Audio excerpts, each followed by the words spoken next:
My name is William Hatcher, and today I'm going to talk about my Makerspace lesson that I did with my class regarding ancient civilizations. So, a little introduction to the lesson for today.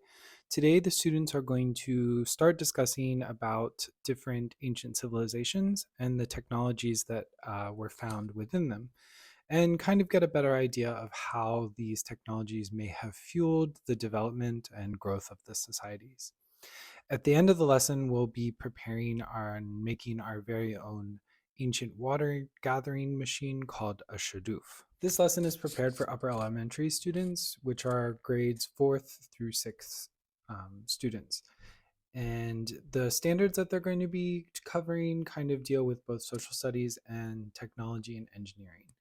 For example, in the social studies, they're going to be talking about complex societies, past and present, describing how innovations help contribute to the growth of a civilization, and then move towards technology and engineering, where they are going to make a plan and carry out a task using provided materials.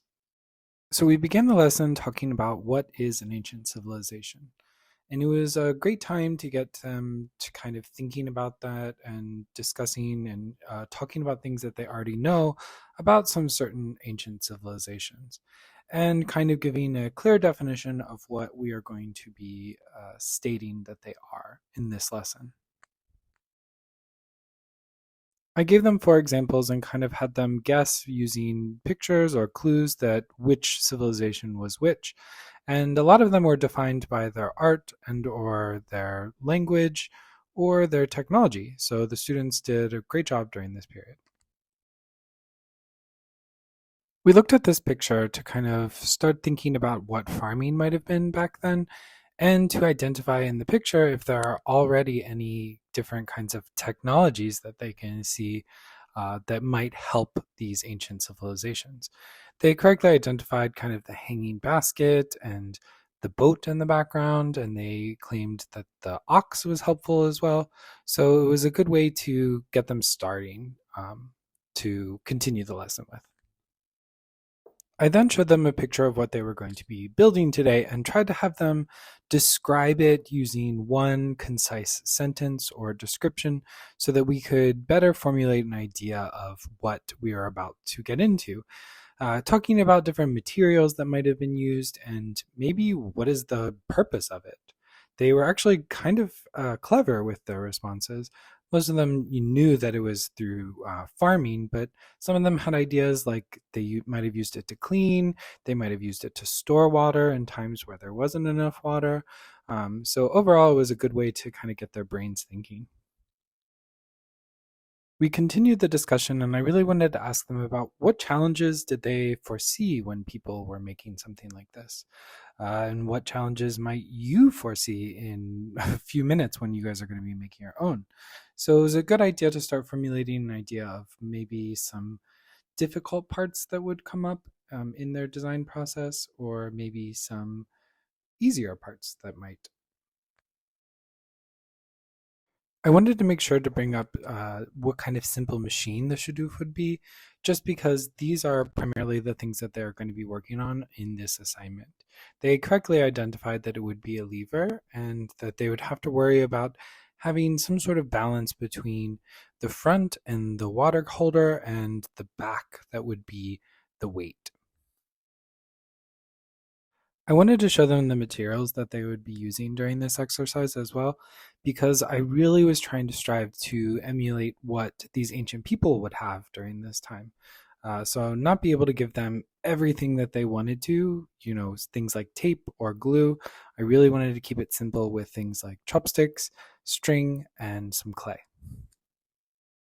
After watching a short video about the history, we looked at some examples that I had found online of people building model shadufs. And it was really nice to talk about the differences, one being kind of a tripod and one being more of a parallel bar, so that they could also get some more ideas and inspiration for their future building. While I was prepping the materials, I gave them time to create a plan, and before they were allowed to get any of the materials, they had to show me the plan so that they could acquire the one pieces that they needed and go back and get started with their work. It was very interesting to see how everyone approached it, and I did go around the room kind of trying to give some advice for how they were building, especially with how to tie two of the sticks together and to use the clay in the best possible way. Overall, it was a great start to the lesson, and some of them needed to do a little more work, which I left the materials for them to do so in the future when they had a little free time. I had a lot of fun doing this, and I'm excited to do more in the future. I had some ideas for differentiation at the beginning of the lesson, but now that it's finished, I kind of have a better idea of what I would do. So, to begin with, I think you could limit the society that you're talking about. For this one, I mostly focused on Mesopotamia, but you could do this when you do future lessons.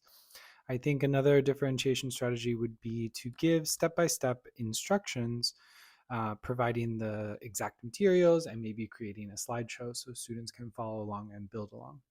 And the final thing is you could create something like a blueprint, kind of similar to how you would build a Lego model, very, very step by step. Have a starting point, a small book that they can follow that builds the object piece by piece and gives strategies on how to accomplish that, just for students who may not be able to conceptualize this idea on their own. So here's some of the feedback that I got from the lesson from both the teachers and the students. First of all, it is a great conceptual idea, and there's lots of room for exploration in the future and ties to the curriculum. I think one of the things was they didn't have enough time to build everything to completion. So maybe this could be split up into two lessons where one, you talk about more of the idea and the concept and the plan. And then the second period, you could just spend more time building. The third one was that we found out that a lot of basic skills are still underdeveloped even in upper elementary students. For example, tying, using the string to tie two things together was a difficult task for a lot of them.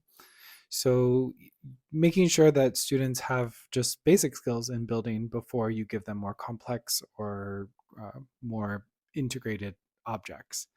And the last one I think would be to have some time for feedback integration where they could give some ideas or suggestions to their peers on what might work and what might not work. So in the future, these are all things that I would consider for these lessons. Thank you so much for watching, and I hope you enjoyed it. I'm excited to do more things like this in the future, and if you have any questions or comments, please feel free to reach out. See ya.